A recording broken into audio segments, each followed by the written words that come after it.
kagaston, what's up mga kagaston? Another video for today. So ito na yung part 2 natin ng overall. Ito yung nabasagan ng makina. So part 2. Pero bagong lahat, intro muna.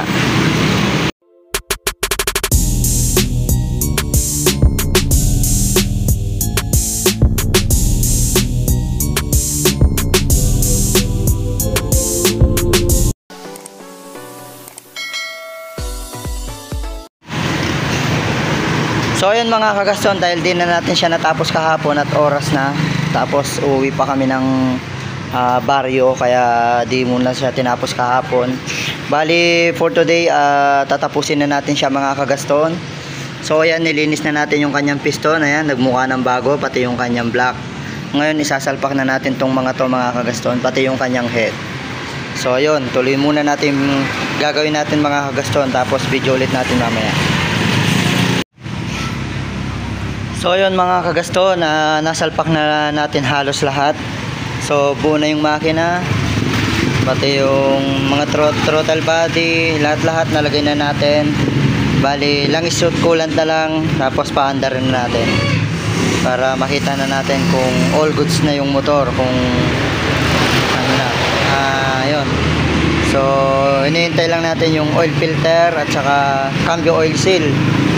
Dadali kasi yun ng may-ari, kasi meron sila, so hindi na natin papalitan yun. Meron silang extra, yun yung ilalagay natin.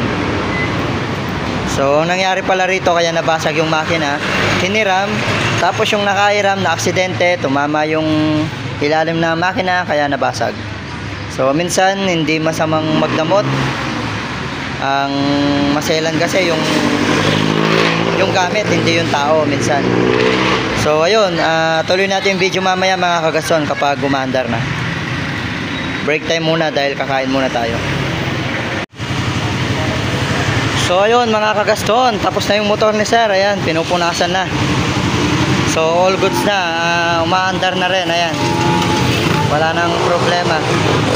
So gagamitan na nila pa uwi. Medyo matagal din natenga kasi nga nabasag yung crankshell. So waiting lang sila niyan sa crankshell na manggagaling sa kasa. So pag dumating yon, babalik nila rito para isalpak yon. Kasi yung nilagay na crankshell dito, pinahiram lang nung mismong naka-aksidente, kasi meron daw silang dalawang motor na nakakalas-kalas. So hiniram yung crankshell para magamit yung motor. So yun, hintayin lang ulit dumating yung crankshell na in-order sa kasa with engine number para isalpak ulit dito. So hanggang dito na lang yung video natin. Thank you for watching. Location natin, San Roque, Bamban Tarlac. Harap lang siya ng San Roque Barangay Hall at saka Bamban Central Elementary School. Tabi ng L Graphics Printing Services. So hanggang dito na lang. God bless sa inyo.